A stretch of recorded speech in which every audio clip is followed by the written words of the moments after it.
dans Constellation familiale. Explorer les liens invisibles, une série audio pour éveiller les consciences, libérer les mémoires et retrouver sa juste place. Je suis Nathalie, facilitatrice en transformation intérieure et en constellation familiale. À travers chaque épisode, je vous invite à un voyage sensible, accessible à tous, pour mieux comprendre les racines invisibles de nos vies, explorer ces liens qui nous habitent pour mieux les comprendre, les honorer et s'en libérer, afin d'entamer un chemin de réparation. Installez-vous confortablement et ouvrez grand votre cœur. Puis, laissez-vous guider par la voix du chant qui sait.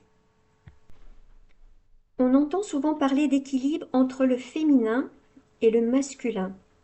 Mais qu'est-ce que cela signifie-t-il concrètement dans la vie intérieure, dans le corps, dans le système familial?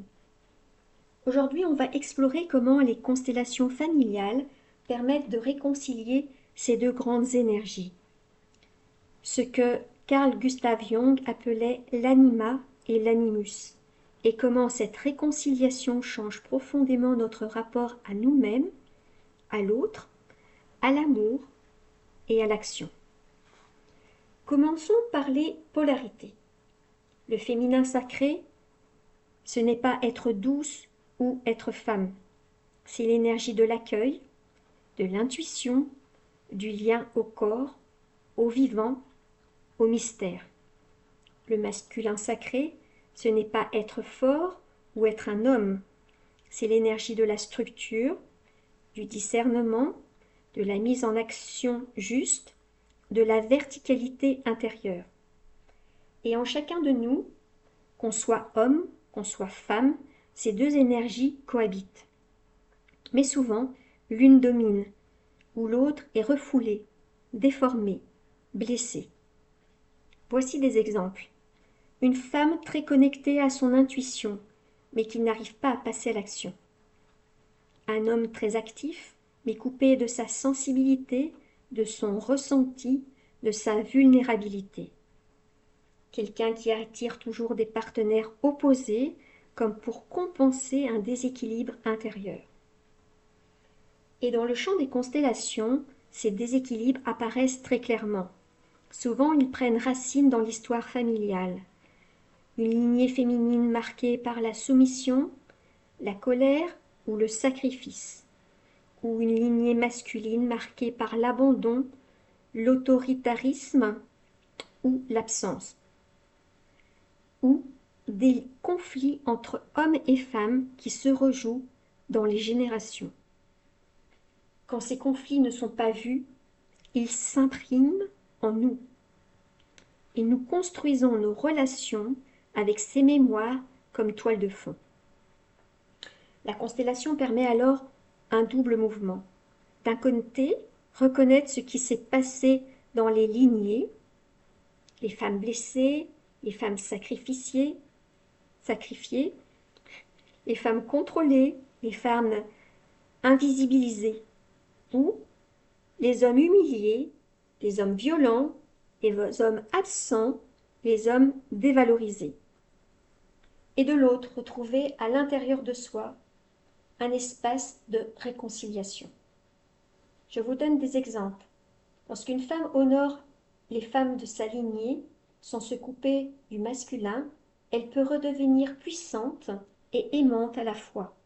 Lorsqu'un homme reconnaît les blessures de son père et de ses ancêtres sans les porter, il peut s'ouvrir à une masculinité plus consciente, plus juste, plus entière.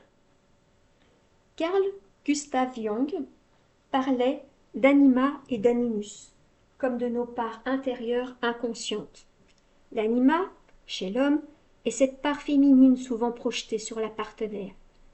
L'animus, chez la femme, est cette voix intérieure, masculine, parfois autoritaire, parfois structurante.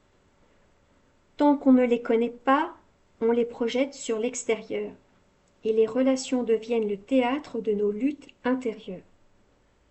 Mais quand on les rencontre en soi, quand on les appelle, quand on les intègre, alors les relations changent. L'élan de vie circule et l'union intérieure devient possible. Les constellations sont un espace puissant pour cette rencontre. On peut y poser une représentation de son masculin intérieur et de son féminin intérieur, une scène de réconciliation symbolique ou un mouvement d'unification entre action et intuition, entre force et vulnérabilité. Et souvent, ce mouvement transforme la vie. Les choix deviennent plus clairs, les relations se pacifient, la créativité se libère. Dans le prochain épisode, on ira encore plus loin dans cette exploration intérieure. L'enfant intérieur et les ancêtres. On parlera de cette part de nous blessée, restée petite, oubliée ou en attente, et de comment les constellations peuvent l'aider à reprendre sa juste place dans le présent. Merci d'avoir écouté cet épisode. Prenez un instant pour ressentir ce qui a vibré en vous. Et si cela résonne, n'hésitez pas à partager, à revenir ou à vous laisser inspirer par les autres épisodes. Retrouvez-moi sur mes réseaux ou lors d'un accompagnement pour continuer ce chemin ensemble. À bientôt et que le chant vous éclaire et vous rassemble.